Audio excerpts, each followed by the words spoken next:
ഇന്ന് ലോകരാജ്യങ്ങളെ മാത്രമല്ല നമ്മെ ഓരോരുത്തരെയും പ്രതിസന്ധിയിൽ ആക്കിയിരിക്കുന്നത് ഒറ്റ സ്ഥലമാണ് ഹോർമൂസ് കടലിടുക്ക്. ലോകത്തെ ഏറ്റവും പ്രധാനമായ ഈ ജലപാത ഇറാന്റെ നിയന്ത്രണത്തിലാണ് ഉള്ളത്.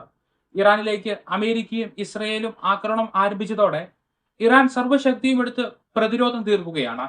അമേരിക്കയെ ഉൾക്കൊള്ളുന്ന ഗൾഫ് രാജ്യങ്ങളിലേക്ക് ആക്രമണം നടത്തുന്നതിന് ഒപ്പം ഹോർമൂസ് കടലിടുക്ക് അടച്ചതോടെ ഇറാൻ അവരുടെ പദ്ധതിയിൽ വിജയിച്ചിരിക്കുകയാണ്.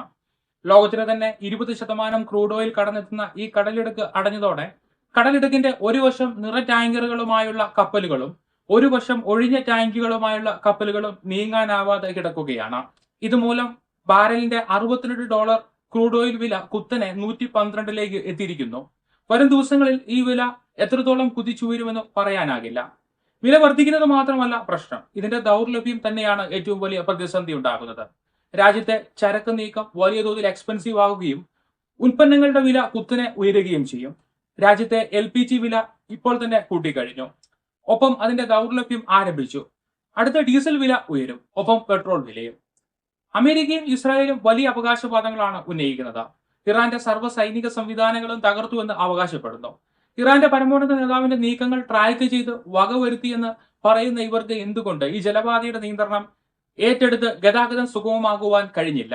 ശരിക്കും ഇവിടെ ഈ വൻ ശക്തികൾ പരാജയപ്പെട്ടില്ലേ? ഇവർ അവകാശപ്പെട്ട ഭരണമാറ്റം ഇറാനിൽ ഉണ്ടായില്ല. ഒപ്പം ഇറാൻ ശക്തി തെളിയിച്ചു മുന്നേറുകയാണ്. ഏതായാലും ഹോർമൂസ് കടലിടുക്കിനെ കുറിച്ച് ചില കാര്യങ്ങൾ പങ്കുവയ്ക്കാം. ഇറാൻ, ഒമാൻ എന്നീ രാജ്യങ്ങൾക്കിടയിൽ കിടക്കുന്ന കടലിന്റെ കരയിലേക്ക് കയറി കിടക്കുന്ന ഭാഗമാണ് ഈ ഹോർമൂസ് കടലിടുക്ക്. ഇന്ത്യൻ മഹാസമുദ്രത്തിന്റെ ഭാഗമായ അറബിക്കടലിനെ പേർഷ്യൻ ഗൾഫുമായി ബന്ധിപ്പിക്കുന്ന കടലിടുക്കാണ് ഇത്. കടൽ കയറി കിടക്കുന്ന ഭാഗമാണെങ്കിലും ചില ഭാഗങ്ങളിൽ 33 കിലോമീറ്റർ മാത്രം വീതിയാണുള്ളത്. ലോകത്തെ എണ്ണ കപ്പലുകളിൽ 20% ഓരോ ദിവസവും കടന്നു പോകുന്നത് ഈ വഴിയാണ്. Saudi Arabia, Iraq, Qatar, Kuwait, UAE എന്നീ രാജ്യങ്ങളുടെ എണ്ണ കണ്ടുപോകുവാൻ കഴിയുന്ന ഏക പാതയാണിത്. ഇവിടെ നിന്ന് സകല ആഫ്രിക്കൻ രാജ്യങ്ങളിലേക്കും ഏഷ്യയിലെ സകല രാജ്യങ്ങളിലേക്കും എണ്ണ എത്തുന്നുണ്ട്. അതുകൊണ്ട് തന്നെ ഈ പാത അടഞ്ഞാൽ ലോകത്തെ ഓരോ പ്രദേശത്തും അതിന്റെ അലയൊലികൾ എത്തുമെന്നത് വ്യക്തമാണ്. ഹോർമൂസ് കടലിന്റെ ഏറ്റവും കുറഞ്ഞ വീതി 33 കിലോമീറ്റർ ആണെന്ന് പറഞ്ഞു. ഒന്നോ രണ്ടോ കപ്പൽ വിലങ്ങിയിട്ട് തടയാൻ കഴിയുന്ന വീതി അല്ല ഇത്. പക്ഷേ ഇറാൻ ഈ പാത തടയുന്നത് പല രീതിയിലാണ്. ഇറാന്റെ ബോട്ടുകൾ അവിടെ റോന്തു ചുറ്റുന്നുണ്ട്. ഏതെങ്കിലും കപ്പൽ നിരോധിത മേഖലയിലേക്ക് കടന്നാൽ ആക്രമണം ഉണ്ടാകും. കൂടാതെ ഇറാൻ നാവിക മൈനുകൾ അവിടെ ഉപയോഗിക്കുന്നുണ്ട്. കപ്പൽ വേദ മിസൈലുകളുണ്ട്. ഡ്രോണുകൾ, തീരദേശ മിസൈൽ ആക്രമണ ശേഖരവും ഇറാൻ ഇതിനായി ഒരുക്കി വെച്ചിട്ടുണ്ട്. ഹോർമൂസ് കടലിടുക്ക് കടക്കുവാൻ ഏതെങ്കിലും കപ്പൽ ശ്രമിച്ചാൽ ആക്രമണം ഉണ്ടാകുമെന്ന് ഇറാൻ മുന്നറിയിപ്പ് നൽകിയിരിക്കുകയാണ്. 1-2 കപ്പലുകൾക്ക് നേരെ ആക്രമണം നടത്തിയതോടെ കപ്പലുകൾ ഒന്നും തന്നെ നീങ്ങുന്നില്ല. ഇന്നലെ ഈ കടലിടുക്ക് വഴി സഞ്ചരിച്ച 3 കപ്പലുകളാണ് ഇറാൻ ആക്രമിച്ച് തീക്ക് ഇരയാക്കിയത്. ഈ ഭാഗത്ത് വെച്ചുണ്ടാകുന്ന അപകടത്തിന് ഇൻഷുറൻസ് നൽകില്ല എന്ന് ഇൻഷുറൻസ് കമ്പനികളും പറഞ്ഞു കഴിഞ്ഞു. അതുകൊണ്ട് ഹോർമൂസ് കടലിടുക്കിന് വിലങ്ങിനെ 33 കിലോമീറ്റർ നീളത്തിൽ ഇറാൻ കെട്ടിയിരിക്കുന്നത് ഭീതിയുടെയും ഭയപ്പെടുത്തലിന്റെയും വേലിയാണ്. അത് വളരെ ശക്തവുമാണ്. അമേരിക്കയും ഇസ്രായേലും തുടങ്ങി വെച്ച ഈ യുദ്ധത്തിൽ ഈ ഹോർമൂസ് കടലിടുക്ക് ഒരു നയതന്ത്ര പ്രാധാന്യം ഉള്ളതാണെന്ന് മനസ്സിലാക്കുവാൻ കഴിയാത്ത പൊട്ടന്മാരാണോ ഇവർ? ലോകത്തെ ഏറ്റവും വലിയ നാവിക, വ്യോമ, സൈനിക ശക്തിയായ അമേരിക്കയ്ക്ക് ഈ ജലപാത ബലാത്കാരമായി പിടിച്ചെടുത്ത് ഇവിടുത്തെ ഗതാഗതം സുഗമമാക്കുവാൻ കഴിയാത്തത് എന്താ? അതിന് കാരണം നാളുകളായി ഇറാൻ ഇവിടെ പടുത്തുയർത്തിയ ശക്തിയാണ്. ഈ ഭാഗത്തേക്ക് അടുക്കുവാൻ പോലും അമേരിക്കയ്ക്ക് കഴിയില്ല. ഹോർമൂസ് കടലിടുക്കിന് സമാന്തരമായി മിസൈലുകളും ഡ്രോണുകളും ലോഞ്ച് ചെയ്യുവാൻ കഴിയുന്ന വലിയ തോതിലുള്ള സംവിധാനങ്ങളാണ് ഇറാൻ ഒരുക്കിയിരിക്കുന്നത്. വളരെ രഹസ്യമായി ഒരുക്കിയിരിക്കുന്ന നാവിക മൈനുകൾ ഇറാന് മാത്രമേ അത് എവിടെയൊക്കെയുണ്ട് എന്ന് അറിയുകയുള്ളൂ. ഇറാൻ ഇവിടെ ഒരുക്കിയിരിക്കുന്ന സംവിധാനങ്ങൾക്ക് വലിയ തോതിൽ പ്രതിരോധ സുരക്ഷയും ഒരുക്കിയിട്ടുണ്ട്. ചെസ് കളിയിൽ രാജാവിനെ കൊണ്ട് ചെക്ക് വയ്ക്കുന്നത് പോലെ ഇരിക്കും അമേരിക്കയുടെ നാവികസേന ഈ ഭാഗത്തേക്ക് എത്തിയാലുള്ള അവസ്ഥ.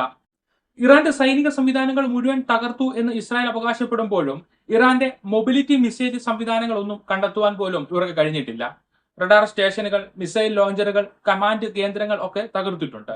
പക്ഷേ ഇറാൻ വലിയ തോതിലുള്ള ആയുധങ്ങൾ ടണലുകളിൽ സൂക്ഷിച്ചിട്ടുണ്ട്. അവ തൊടുക്കുവാനുള്ള നിരവധി സംവിധാനങ്ങൾ ഇറാന്റെ കൈവശമുണ്ട്.